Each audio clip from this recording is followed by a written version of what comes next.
Asa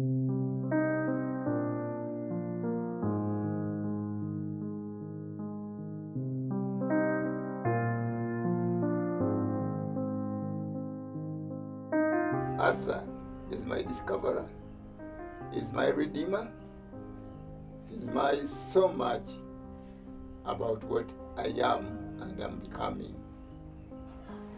I'd say Arthur is a radical. He goes wherever his passions lead him, irrespective of the cost.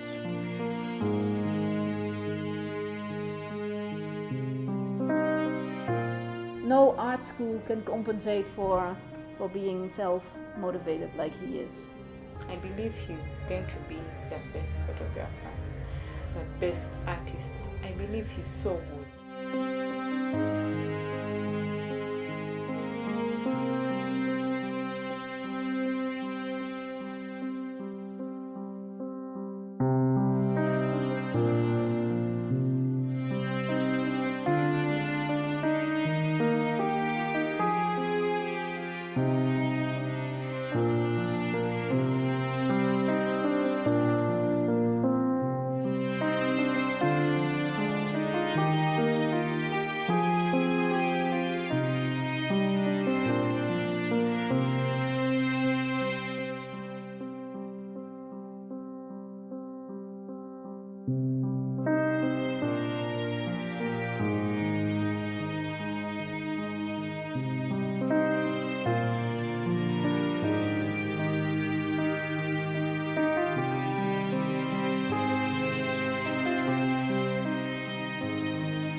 My name is Arthur Conrad Kisitu.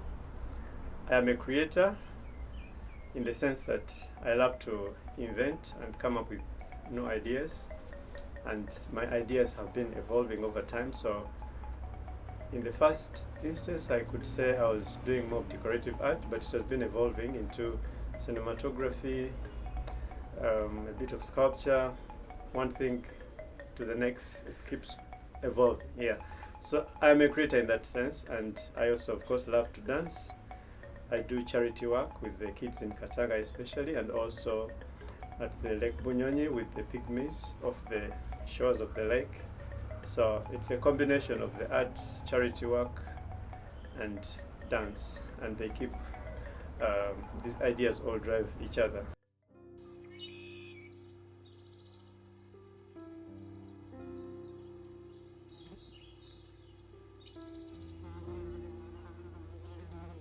I'm inspired with how he gets attached to the children and he wants to help. So that has made me want to even get involved in what he does. When it comes to his art brings life to everything.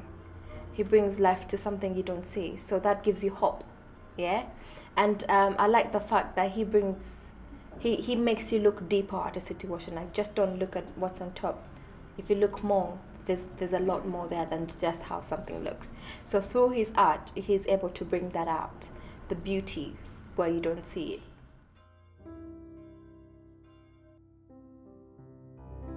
Of course, I work a lot with glass lately because glass has turned out to be the best vessel to carry my passion and fascination with light.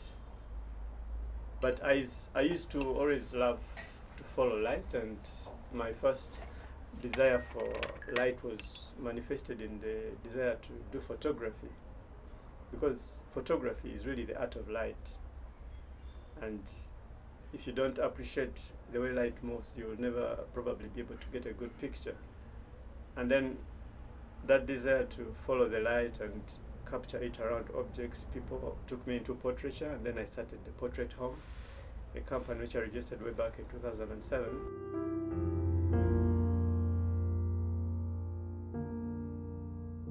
Okay, the light itself is the end part of it, but first working on the material, and the main material is the bottle, because this year I'm specializing in wine bottle lamps that are recycled.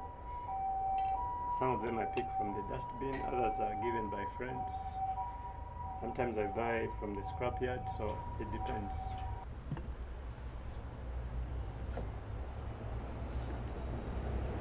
Actually, I think Arthur's fascination with lights is not a new thing.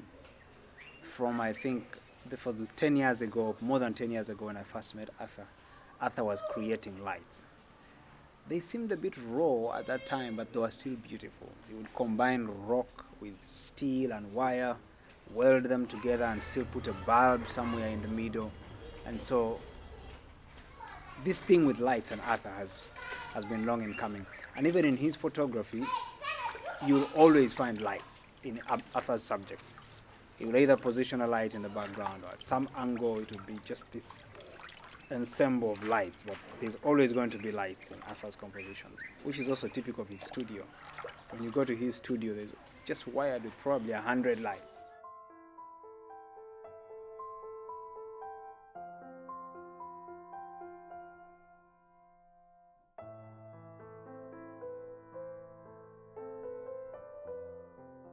Inspires me that he uses materials that has been used before, which I really like. So this old tree might have been burnt otherwise, and now I can use it. And it's the same thing with the bottles. So he uses the bottles, he thrown away bottles, and he gives them a new life. So I really like that concept, and I like the stuff he makes. So that's inspiring.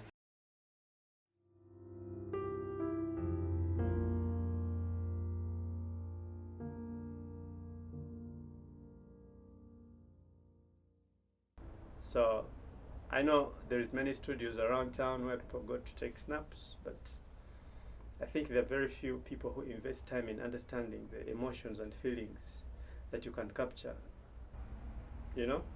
So human beings are emotional, and the best way to capture a bit of those emotions and feelings is when you allow the person to feel comfortable enough that they can open up and trust you to release their feelings and emote.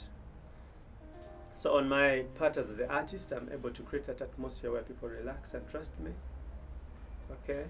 And when they're able to trust me, then I'm able to capture that side of themselves that even they probably would not have known they're expressing.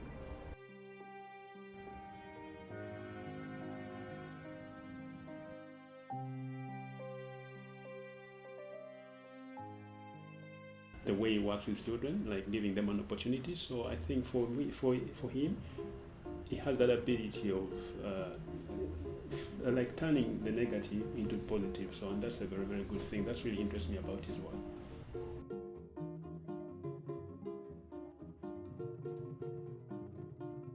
As a result of doing what I love, other people are helped. It's an inevitable outcome that when you do what you love and you do it with passion, it will make your life better, and it will also make the lives of other people who are involved in your life better. So I don't do it out of duty to help other people. It is just a natural outpouring of my heart and passion that when I go to Katanga and I'm documenting a story like Jackson's story, as a result of the impact the story I'm documenting about him, he will feel more confident in who he is. And when he becomes more confident in who he is and he believes in himself, then he goes ahead to inspire 20 other children that are under his care.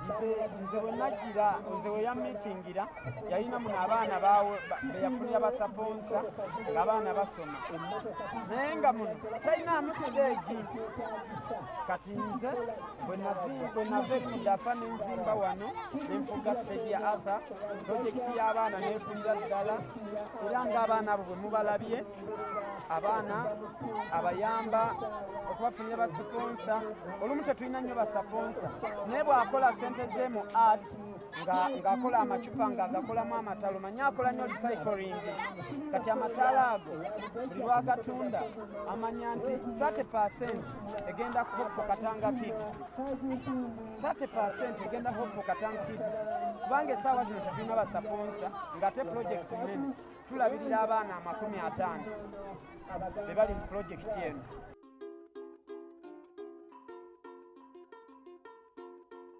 Asa yanzija wala nnyo nali mbeera kumasaliza naye nasooka okumulabira nali simumanyi erinnya lye ntandika okujjana naye ntwogera ne blaza gyako nandika okubeeranga naye buli wamu nga nsomesa n'okunsomesa nali simanyi nga byakusoma naye kati nsoma bungi. Now, Hope for Katanga is an initiative that was started by friends of ours who are in Canada, and they met me at the Emerald Hotel where we were having salsa because I organized Dance in the Wild. Dance in the Wild is a dance program where I train and give people an opportunity to experiment with dance. We go for tours up country where we work with communities in the areas where we are doing the dance project, so we learn the traditional dance. And then we also have salsa and Latin dance classes.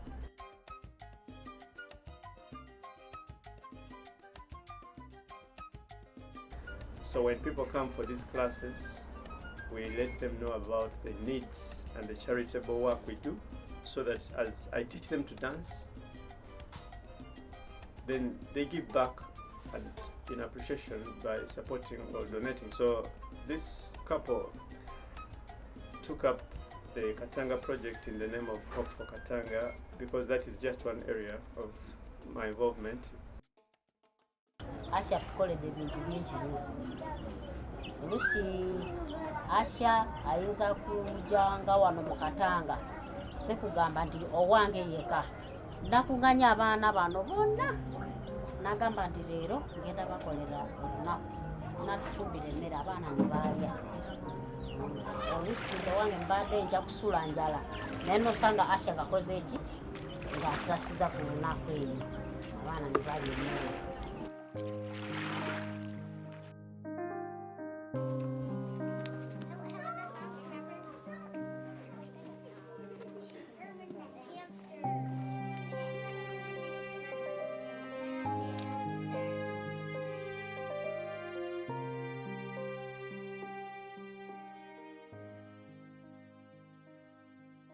A business graduate from Makerere University, a professional artist with an uptown sense of style. He's traveled nations. If not in Berlin, he's in Uganda. But surprisingly, he chooses to reside in one of Kampala's most popular slums, Katanga slum. I think in 2012, I did a research and went through all the media stories that were done about Katanga, and I discovered that 20 of the stories that had come out before on Katanga were all negative. And I thought this can't be, because I stayed in Katanga for 3 years and I was living up close enough to see that although these people were in a poor situation, there was a lot of talent, positive energy and potential in Katanga, and for the media to pick out and emphasize only the negative part was not fair. So that year I organized with the people of Katanga. I invited them to look at all the pictures I had taken, and I asked each family to choose a picture that best represented their story. And we had the first public exhibition about Katanga for the people of Katanga in Katanga itself. Then I invited the media, I invited politicians, I invited influential people, representatives from the different embassies, and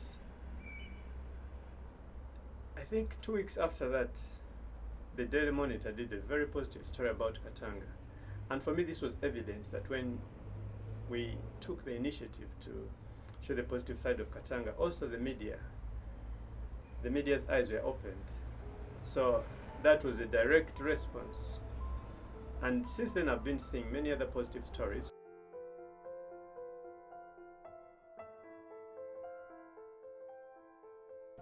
So after we published together the book about his grandfather, which I'm sure we are going to get back to, he told me about a project he was doing in Katanga, and at the time I was invited by Uganda Cultural Festival to teach a photography workshop, and that would be the second time I would teach that workshop. And I told Bayemba I don't want to do that in the same way, and I would prefer to do it together with a Ugandan colleague and not just me as a European coming in and sort of from a European perspective, spreading wisdom in Uganda. I don't think that works. So I invited Arthur to do it together and also to do it in Katanga. Because one of the issues I saw with the workshop I had given the year before, that Arthur was actually part of as one of the photographers, was that most of the workshop participants didn't connect to what they were photographing. They were seeing it as something outside of themselves and something that their camera could capture, but not something they related to. And with what Arthur told me about, and I had seen also of how he worked in Uganda, that was different. He was really relating to this neighborhood and some of the people in the neighborhood.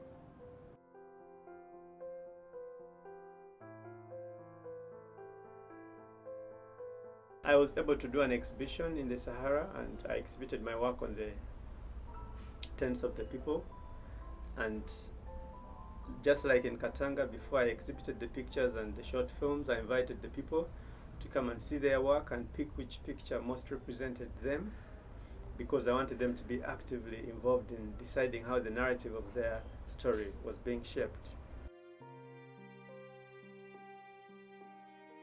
When I looked at the images that came out of Sahrawi, geez, that is Arthur Chisito. It's like it brought out the best in him.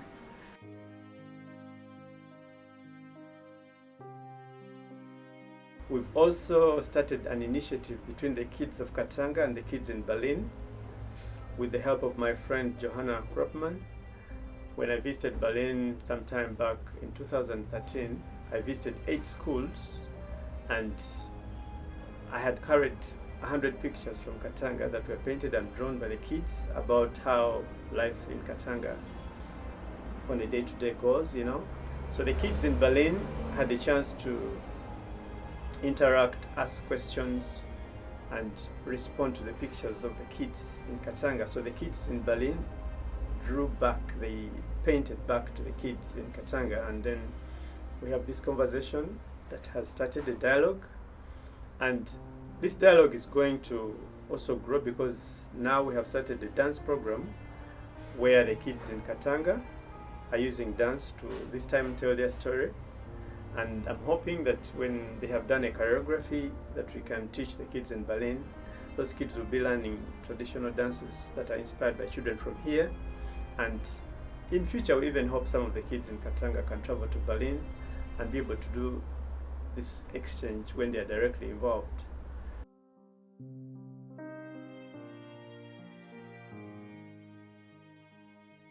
So, as the kids in Katanga have grown and benefited from this art exchange, we have also been mentoring them to have the desire to support other kids who are in a worse situation than them, So the kids in Katanga now are going to start an exchange with other kids from the Pygmy settlement in Kabale, because the kids in the Pygmy settlements off the hills at Lake Bunyonyi, they are in a much worse situation than the kids in Katanga.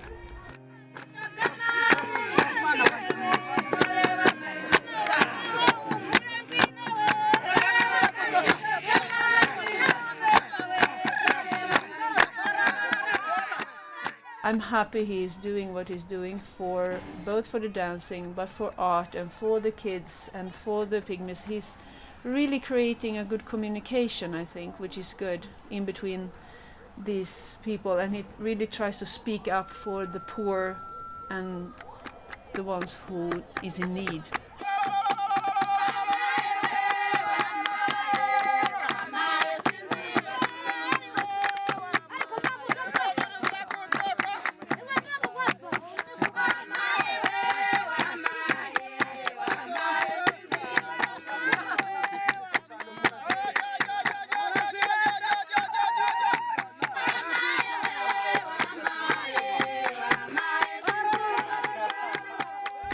I remember this one moment when I was going to be on TV for an interview, and for some reason Urban TV took long to turn up, and I was with Judith, my dance partner, and we were like, okay, these guys are taking long to come, and we had some things to do. And then in that very moment it started raining very heavily, so we're like, okay, instead of focusing on the disappointment of these people not coming in time, why don't we just dance? So we just hit the rain and we danced. And for the first time, I was shocked, but I was taken away by the experience of just feeling water on me as I moved and danced. And then we had our cameras recording this experience, and when I watched myself and Judith, both of us were giving each other the experience to play and just be children, and it was really fun. So I've done so many performances on so many big events, but if you ask me, the one single dance experience that stands out for me, it's the first day I danced in the rain. Now I do it every other time because I discovered the secret. So, and also watching Judith literally responding to every drop and feeling the rain and wanting to feel all of it, and then that she was there to share this experience with me makes it even more valuable, because it's one thing to have a good experience, but when you're sharing that same experience with another person in that very moment, it is so rich.